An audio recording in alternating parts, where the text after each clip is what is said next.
Y hablando de riesgos que crea el Congreso, vamos a concentrarnos en el sector educación y le damos la bienvenida a Carla Gamberini, especialista en políticas educativas y CEO de Más Educación P. ¿Cómo estás, Carla? Muy buenas noches y bienvenida a Comité de Domingo.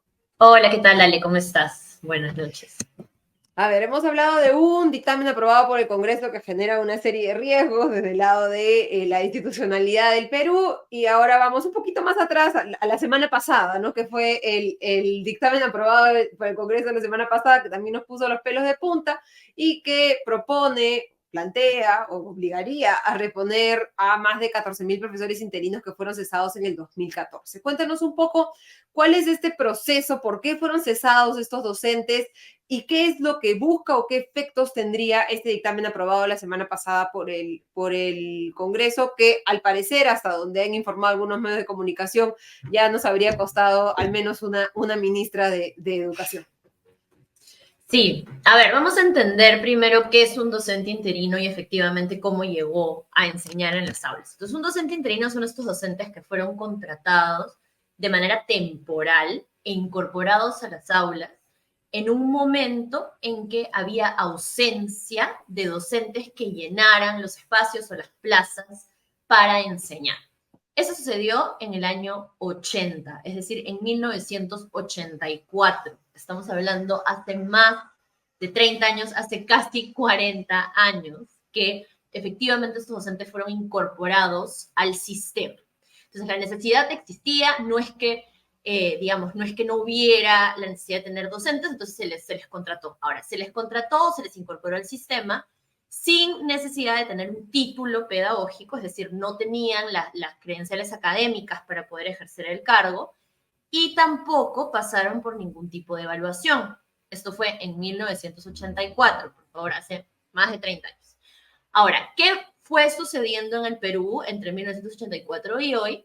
Se empieza a promover las leyes de carrera magisterial. Entonces, esto quiere decir que más o menos hacia el 2002, 2004, se empiezan a promover reformas en cómo incorporar los docentes a los sistemas educativos. Esto nos trajo muchas huelgas, no sé si se acuerdan, pero tuvimos años en que la escuela paró un mes, paró 2 meses, la escuela pública, porque efectivamente fueron muchos diálogos y muchas conversaciones, pero ¿qué se identificó? Que para poder garantizar un servicio educativo de calidad a los estudiantes se necesitaban docentes capacitados, por ende docentes evaluados que pudieran estar en una posición, luego ser evaluados, fortalecerse, ascender en esa posición, y eso se llamó la carrera magisterial. Ya en el 2012 entonces se aprueba lo que hoy tenemos como la ley de reforma magisterial. Y esto quiere decir que ya tenemos una carrera establecida, con escalas de ascenso, con garantías y beneficios que se les da a los docentes que están en esta carrera, pero que para acceder a esas garantías y beneficios necesitan ser evaluados y probar, tanto académica como pedagógicamente, que están capacitados para estar en las aulas de educación básica, es decir, de las escuelas. ¿Qué pasó con estos docentes interinos? Durante todos estos años, efectivamente, tuvieron tiempo para regularizar su estado, es decir, para poder sacar un título pedagógico, para poder ingresar a la carrera magisterial, como todos los otros docentes lo hicieron, y es más, a ellos de manera particular se les dio entre 2012 y 2014 para regularizar sus papeles y poder incorporarse a la carrera. Bueno, en el 2014 fueron cerca de 14.500, me parece, los que, digamos, fueron invitados o fueron requeridos que den el examen para ingresar a la carrera, pero solamente 5.000 efectivamente sacaron el título y se presentaron al examen, y cerca de 530, 540 me parece que fueron los que aprobaron. Eso quiere decir que todo el resto de los 14.000 se quedaron fuera, sin ingresar a la carrera magisterial, por ende fueron separados de las aulas, porque habían tenido, recuerdo, entre el 80 y el 2014 para efectivamente regularizarse, se quedaron fuera de las aulas y desde ese año están pues peleando o de alguna manera tratando de que sean reconocidos para ser reincorporados. Entonces, este es como el escenario que tenemos en los docentes interinos, ¿no? Entonces, creo que lo más importante a resaltar aquí es que Además de esto, precisamente estos docentes interinos, en donde generalmente tenemos ausencia de docentes y porque fueron contratados para estas zonas, son las zonas que suelen ser rurales y más vulnerables. Es decir, son las zonas donde los niños, niñas y adolescentes suelen reportar menos aprendizajes. Entonces, además, digamos, tenían a cargo a los estudiantes que necesitan, en realidad, a los mejores de los mejores. Ya no solo necesitan buenos, necesitan a los mejores de los mejores para poder aprender con este déficit tan grande. Entonces, este es el escenario de los docentes interinos, ¿no? Entonces, hoy, ¿qué pasó con el Congreso después de entre 2014 y 2023? Que hemos venido teniendo una reforma magisterial, es una ley de carrera magisterial sostenible, que ha venido incorporando docentes, más o menos en cada evaluación de docentes tenemos cerca de 300.000 personas presentándose y siguiendo lo que se exige en términos de calidad docente. Entonces, todos estos años, entonces viene ahora el Congreso y quiere reincorporar estos 14.000 que no necesariamente han sido capacitados o se han fortalecido para poder estar enseñando, no necesariamente se han actualizado, recuerda que fueron separados las aulas en 2014, y que además van a ir, si es que se les reintegra, a los lugares donde necesitamos a los mejores de los mejores, porque tenemos el mayor déficit. Entonces, este es un poco el escenario que tenemos, ¿no? Y por qué, digamos, entre 2014 y 2023 no ganaron su lucha, o en todo caso no fueron reincorporados, porque evidentemente quienes tomaron las decisiones en ese momento pues priorizaron el bienestar de los estudiantes antes que el bienestar de un grupo político particular, como son estos docentes. Pero hoy, 2023, pues más de 100 congresistas aprobaron a favor, priorizando el bienestar de los docentes antes que los estudiantes y poniéndolos en un grave perjuicio. Y esto que, digamos, esto está aprobado ahora, es un dictamen aprobado que va a ir al Ejecutivo y ahí tendremos que ver qué hace el Ejecutivo ahora. Como comentábamos al comienzo, una de las razones que se han no confirmado, pero que muchos medios de comunicación han señalado fue el fundamento para la salida de la anterior ministra de Educación, Magnet Márquez, era precisamente que había dicho que se tenía que observar o que esperaba que quede sin efecto esa norma aprobada por el Congreso. Ahora, la nueva ministra de Educación, Miriam Ponce Vértiz, ha declarado que ella coincide con esa posición, ¿no? Que también considera que se debe observar, pero como hemos aprendido ya en el pasado, el Congreso suele no hacerle mucho caso a las observaciones del Ejecutivo, incluso si estas se dan, y luego tiene la posibilidad de aprobarlas por insistencia. ¿Qué mensaje le enviaría esta aprobación, no solamente a los estudiantes, sino también al resto de docentes que han hasta el momento seguido las reglas que se han establecido, han hecho el esfuerzo por pasar las evaluaciones y han cumplido las cosas al pie de la letra para ver que ahora hay 14.000 docentes que se están metiendo literalmente por un costado al camino que ellos han hecho con esfuerzo propio, ¿no? Sí, a ver, creo que son dos mensajes claros, ¿no? El primero es, el Perú está viviendo la crisis de aprendizaje, es decir, la crisis educativa más grande que ha vivido en la historia. En realidad, hoy tenemos cerca de 80% de estudiantes en primaria y secundaria que no aprenden en el nivel que deberían para su edad. Es decir, segundo y cuarto de primaria tenemos estudiantes que no comprenden lo que leen y que no pueden resolver un problema matemático. Entonces, esto ha sido consecuencia, digamos, de principalmente el cierre de escuelas en pandemia, etcétera. Entonces, hoy estamos en este escenario en el que para atacar esta crisis educativa necesitamos varios elementos, por supuesto, infraestructura es uno de ellos, recursos es otro, pero el primer y más importante elemento para poder incrementar los aprendizajes de estudiantes son los docentes. Y esto no lo estoy diciendo yo, no me lo estoy inventando, no, sino hay estudios, tanto nacionales como internacionales. De hecho, en el escenario de Perú, Grade hizo un estudio de que un docente puede mejorar los aprendizajes, un buen docente efectivo puede mejorar los aprendizajes de unos estudiantes en un año, efectivamente con acompañamiento, puede hacerlo, así como puede empeorarlos. Entonces, en este escenario de crisis educativa del Perú, donde necesitas a los mejores docentes en las aulas para que este 80% de estudiantes efectivamente aprenda, no solamente asista a las aulas, sino que aprenda, el mensaje que está mandando el Congreso es que no les importa.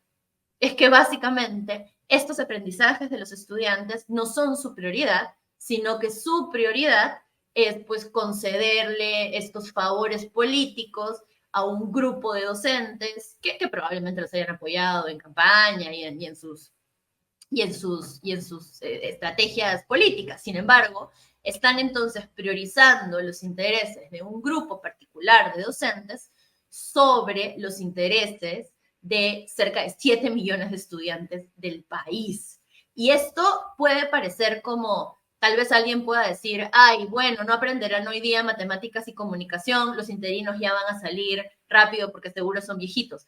Pero no va por ahí, sino que hoy un estudiante no desarrolle las competencias necesarias en los aprendizajes fundamentales, como son matemáticas, comunicación y las demás competencias del currículo, quiere decir que este estudiante, y esto ha sido ya estudiado por el Banco Mundial, por ejemplo, puede tener hasta el riesgo de ganar 12% menos salario durante su vida. Es decir, ya estás condenando a los estudiantes por darles baja calidad educativa a ser, a de por sí ganar menos salarios, a de por sí desarrollarse menos y por supuesto a tener menos capacidad crítica para ejercer su ciudadanía. Entonces, es un problema grave. Y hoy lo que el Congreso, el primer mensaje que está mandando es está perjudicando a estos estudiantes si es que repone estos 14.000 interinos sin ningún tipo de evaluación. Entonces, es urgente que efectivamente el Poder Ejecutivo lo observe, que el Poder Ejecutivo lo frene. Si entre 2014 y 2023 no se hizo, digamos, no se les aceptó esto, no es porque no tuvieran grupos de poder detrás, tenían grupos promoviendo sus intereses, pero habían personas y decisores políticos y decisores del sector de educación, particularmente del Ejecutivo, que velaron antes por los intereses de los estudiantes. Entonces, esto es muy importante. El mensaje que se está mandando es, no me importa la crisis educativa, no me importa el futuro de los estudiantes, vamos a favorecer este grupo de docentes. Y por el segundo lugar, y es lo que dices, Ale, también, el otro mensaje que se está mandando es, bueno, la reforma magisterial que tiene tantos años y que tiene a tantos docentes fortaleciéndose e invirtiendo en cada vez ser mejores para poder recibir mejores salarios, mejores garantías y mejor carrera, mejor posibilidad de ascenso, pues no importa. Básicamente les está diciendo, el esfuerzo de ustedes por ser buenos docentes en las aulas no significa nada porque van a haber 14.000 que después de quejarse año tras año han logrado lo que quieren a pesar de todo el esfuerzo de los demás. Entonces, son dos mensajes completamente equivocados y no solo afecta al docente que hoy está en aula y que hoy tiene muchas limitaciones y que hoy necesita muchas mejoras de las que ya tiene, a pesar de que se hayan incrementado los salarios y todo, los docentes necesitan mejores condiciones. Y aún así tenemos docentes con amplia vocación que todos los días se esfuerzan por mejorar los aprendizajes de los estudiantes. Lo que se les está diciendo es, deja de esforzarte, básicamente, porque por favores políticos hay otros que van a recibir los beneficios que tú recibes sin ese esfuerzo. Entonces, eso al final va a perjudicar no solamente el aprendizaje de los estudiantes, sino el mismo sistema y la misma convivencia entre docentes en las escuelas. O sea, imagínate tú estar en una escuela como docente público, que haces tu mejor esfuerzo, que pasaste todos tus exámenes, que ya calificaste un ascenso, y que tengas a personas que desde el 2014 no enseñan, que probablemente no han sido capacitadas, y que efectivamente están ganando los mismos beneficios que tú, es algo que va a perjudicar, repito, no solamente a nivel del sistema y de la ley de reforma, sino va a perjudicar a nivel de cada escuela. Quería transmitirte, Carla, una pregunta que nos hace uno de nuestros seguidores más fieles y dice, ¿y no se puede hacer otro examen para esos 14.000 y solo contratar a los que pasan? Digamos, desde el 2014 hasta ahora no se ha resuelto la situación de estos docentes interinos. ¿Hay otra forma de resolver este problema distinta a la ley del Congreso, que es un salto con garrocha a las reglas que se han impuesto? Hace algunos años, porque repito, este no es un problema que nace en el 2022 y se resuelve en el 2023, eso es algo que desde el 2014 viene siendo empujado por este grupo de docentes. Entonces, hace algunos años se propuso, por ejemplo, hacer evaluaciones excepcionales Es decir, darles una oportunidad de ingreso a la carrera con una evaluación de repente en temporalidad que sea excepcional, o sea, que no sea con el resto, pero que sí garantice sus condiciones para entrar al aula. Y otra opción que se propuso es, por ejemplo, sumarle puntos adicionales al proceso por su experiencia, ya que son docentes que efectivamente han tenido varios años enseñando. Entonces, se han propuesto mecanismos que puedan apoyarles a ellos en reincorporarse, sin embargo, no evitar, digamos, no saltarse la evaluación, que es lo más importante. Hoy, hace unos días escuché a algunos congresistas que defienden esto, decir, ya, pero todos tienen título, pues. El tema no es el título, el tema es saber las competencias pedagógicas que tienen esos docentes para enseñar. Entonces, hay que evaluar. Más allá de presentar un título, hay que evaluar. Y eso es lo que no nos podemos saltar. Por eso, opciones de hacer evaluaciones excepcionales, opciones de sumar puntajes por experiencias, opciones de tal vez una especie de fast track o de carrera un poco más rápida para ingreso, deberían contemplarse justamente para buscar qué es lo que dicen quienes defienden esto, que dicen hay que hacer valer el derecho de estos docentes de volver. Ok, digamos que tengan el derecho de volver, entonces que se evalúen y que reincorporen garantizándonos la calidad educativa. Yo creo que va por ahí la respuesta, ¿no? Y hasta hoy no se ha hecho.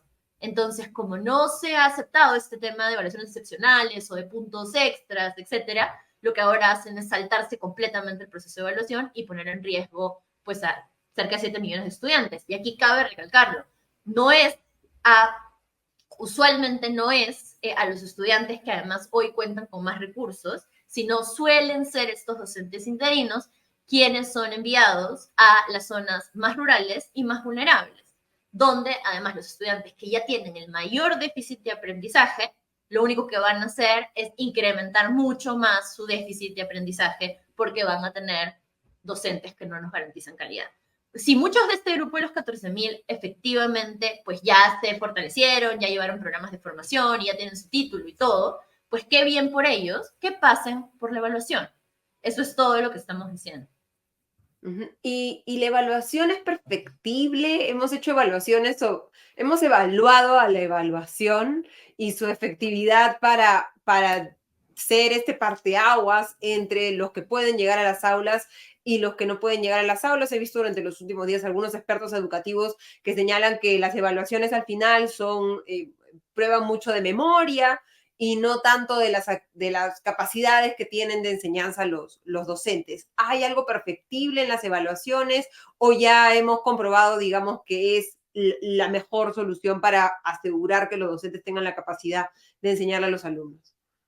Siempre las evaluaciones son perfectibles, esto es importante decirlo. Digamos, de hecho, cuando a mí me tocó no diseñar, no participar de esta evaluación de educación básica, sino de la evaluación, por ejemplo, para formación inicial docente, para los docentes que enseñan a los futuros docentes. Y, por ejemplo, ahí tuvimos muchos espacios de diálogo con sindicatos, muchos espacios donde ellos cuestionaban, por ejemplo, quiénes van a ser mis evaluadores, y así se fue perfeccionando el instrumento. Entonces, sí, siempre hay opción a eso. Esta reforma se hizo en el 2016.